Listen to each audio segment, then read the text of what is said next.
Hello everyone. हम जैन साहित्य को पढ़ रहे थे। आज हमारी जैन साहित्य की दूसरी क्लास है। पिछली क्लास में हमने जैन साहित्य की विशेषताओं पर चर्चा की थी और आज हम जैन साहित्य के कवियों पर चर्चा करेंगे। तो आज का टाइटल हो जाएगा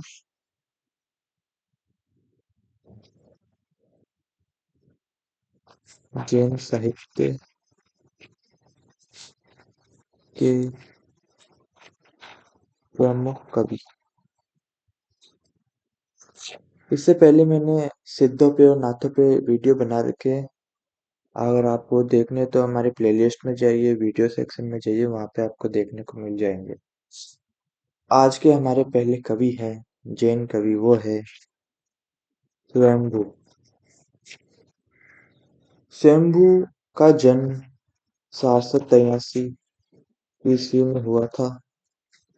ये हिंदी साहित्य के सबसे विनम्र कवि माने जाते हैं। इनकी कुछ उपाधियां हैं, जैसे कि उपाधियां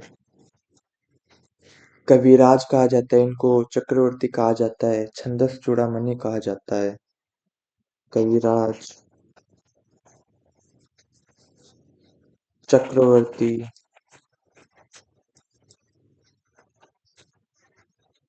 छंदस चूड़ामणि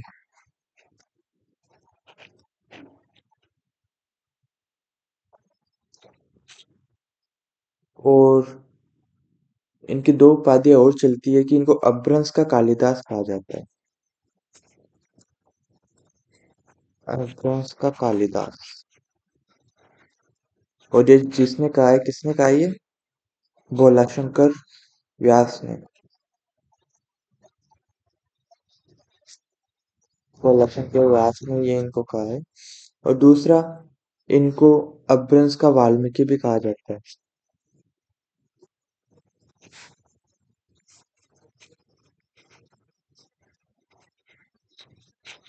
और ये किसने कहा है? ये बयानी ने कहा है। वाल्मीकि क्यों कहा जाता है? क्योंकि इन्होंने पहली जैन रामायण लिखी थी, इसलिए इनको अपभ्रंश का वाल्मीकि कहा जाता है। और उसका नाम क्या था? पौंचर्यु। ये जैन साहित्य की पहली और अपभ्रंश की पहली रामायण है। इसमें हमें 5 कांड, 12,000 श्लोक देखने को मिलते हैं। ठीक है, ये अपभ्रंश के पहले महान कवि हैं।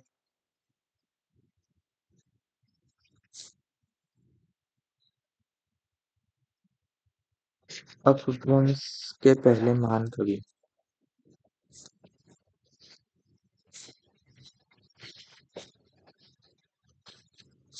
ठीक है, इन्होंने दोहा चौपाई से निर्मित कड़वक शैली का प्रारंभिक प्रयोग यहाँ देखा जा सकता है। कड़वक शैली आपको पता होनी चाहिए। कड़वक शैली क्या होती है? कड़वक शैली,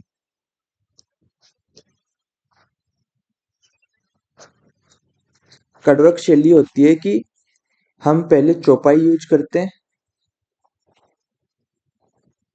जैसे कि मान लो हमने 5 चौपाई के पद यूज कर लिए, फिर जिसके बाद में एक दोहा छंद दे दिया, तो इस शैली को फिर 5 चौपाई दे देंगे, फिर दोहा, एक दोहा छंद दे देंगे। ये क्रम चलता रहता है, इसको कड़वक शैली कहते हैं। तो इसका प्रारंभिक प्रयोग हमें स्वयंभू की रचनाओं में देखने को मिलता है। राजकुमार वर्मा ने तो इनको पहला कवि माना है हिंदी का। राम कुमार वर्मा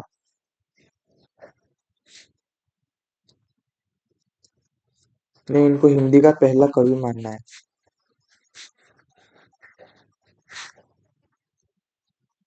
ठीक है, और राहुल जी, राहुल शांकृतेन जो थे, उन्होंने इसको पहला महान कवि माना है।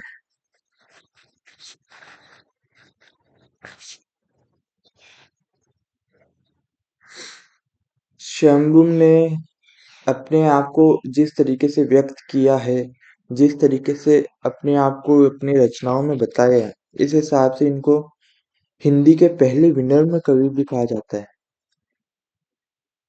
हिंदी का पहला विनम्र कवि। हिंदी के पहले विनम्र कवि। कि बहुत ही हम्बल, बहुत ही विनम्र तरीके से ये अपनी रचनाओं में खुद को अभिव्यक्त करते हैं, जिस वजह से इनको हिंदी का पहला विनम्र कवि कहा जाता है।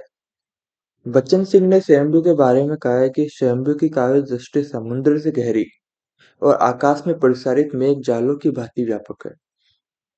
क्योंकि इनका काव्य जो विषय थे, कथा वस्तु था, वो बहुत ही विस्तृत था। जैसे कि नामवर सिंह ने कहा है कि स्वयंभू के काव्य परिसर का दायरा अत्यंत व्यापक है।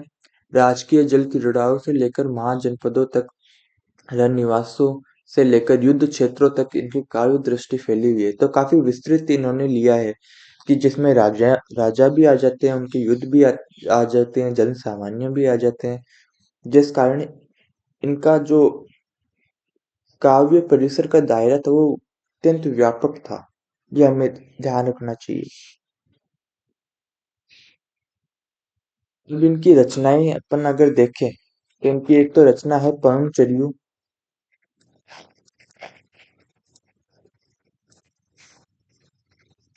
परमचर्यू, ठीक है। दूसरी आएगी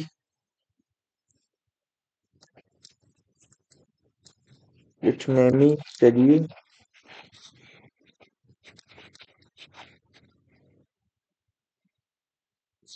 और हृदय कुमार चर्यू।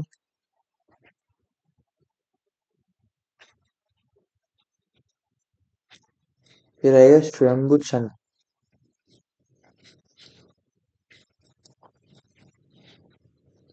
हृदय कुमार चर्यू हमें पुष्य दंत की भी देखने को मिलती है। तो ये स्वयंभू ने भी लिखी है और पुष्य दंत ने भी लिखी है।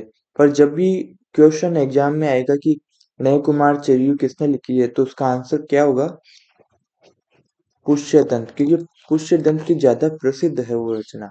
जिस वजह से जब भी एग्जाम में क्वेश्चन आएगा कि नय कुमार चर्यू किसकी रचना है, तो वो पुष्यदंत की ही मानी जाएगी। ठीक है। अब ये कहाँ के थे? इनके लिए कौशल प्रदेश के थे।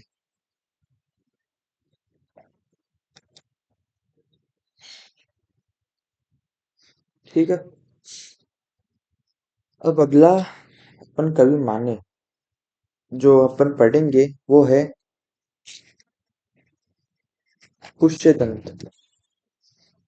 पुष्यदंत का जो समय है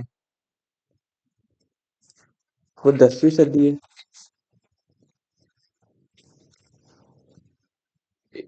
भैयाणी ने इनको अपभ्रंश का वेद व्यास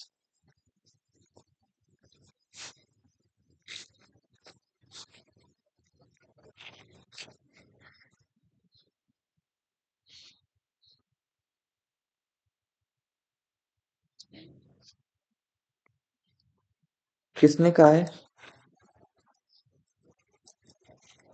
भैयाणी ने कहा है। अपभ्रंश का वेद व्यास क्यों कहा है?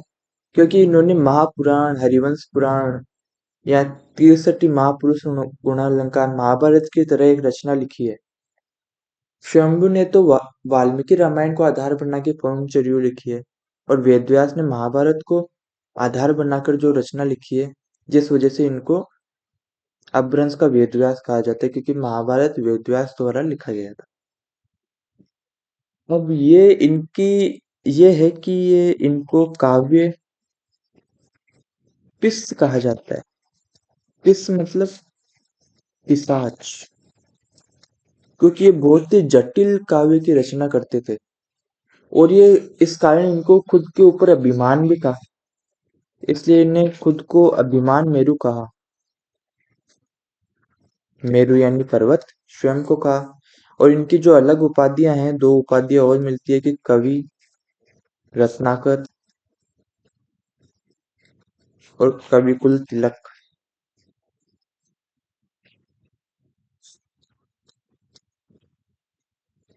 ये इनकी उपाधियां हैं। बच्चन सिंह ने इनके बारे में कहा है कि पुष्यदंत में खंडन का जोश कुछ ज्यादा ही देखने को मिलता है, क्योंकि इनका जो और इनकी एक विशेषता ये है कि इनमें सांप्रदायिक आग्रह ज्यादा था।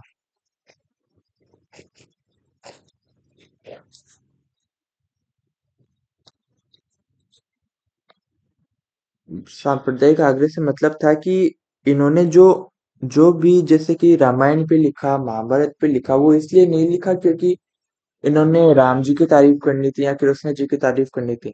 इनका जो पर्पस था वो लिखने का, वो ये था कि किस तरीके से वो गलत थे और उन्होंने आगे चल के कृष्ण ने, राम जी ने कैसे जैन धर्म को अपना लिया। तो ये इनके काव्य में देखने को मिलता है, जिस कारण इनकी रचनाओं में सांप्रदायिक आग्रह दिखता है। अब इनकी एक रचना है जो काफी फेमस है, उसका नाम है तिरुसठी महापुराण। तिरुसठी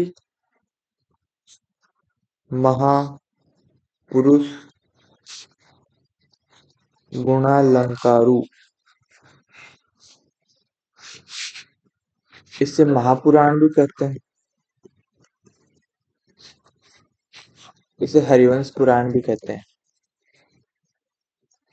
पिछली क्लास में मैंने बताया था कि हरिवंश पुराण क्या होता है, कि कृष्ण को आधार बनाकर जो रचनाएं लिखी जाती है उनको हरिवंश पुराण कहते हैं। और उसका आधार क्या था? इन्होंने उत्तर पुराण में, अब इसके इन्होंने दो भाग किए, एक तो आदि पुराण, दूसरा उत्तर पुराण। उत्तर पुराण में हमें रामायण देखने को मिलती है, जिसका आधार ग्रंथ कौन सा था उस रामायण का? गुणभद्र की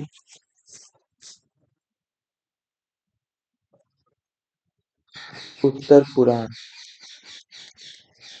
इसमें जो रामायण का जिक्र मिलता है उसी को आधार बना के पुष्यदंत ने रामायण लिखी है। ठीक है। और इस रचना की भूमिका में वो लिखते हैं कि जो ज्ञान इस पुस्तक में नहीं, वह संसार में अन्यत्र कभी भी नहीं, जिस कारण इन्होंने स्वयं को अभिमान मेरु की उपाधि दी है। इनकी जो एक कथन आता है कि जो ज्ञान इस पुस्तक में नहीं,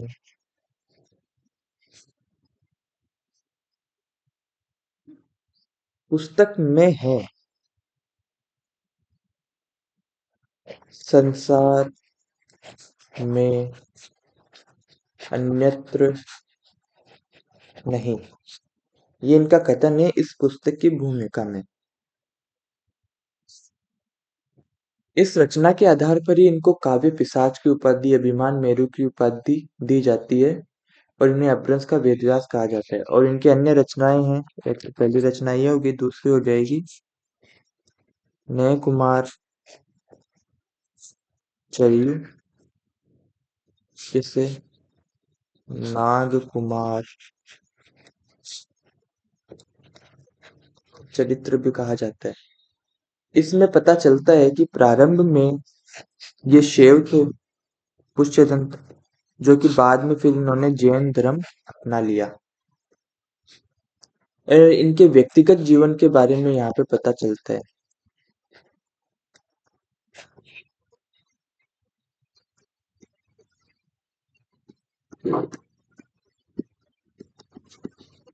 पता लगता है।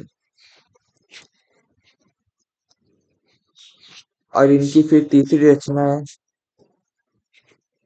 जसर चरियु, जिसको यशोधर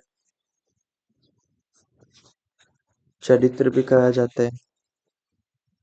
फिर इनकी चौथी रचना है कोश ग्रंथ।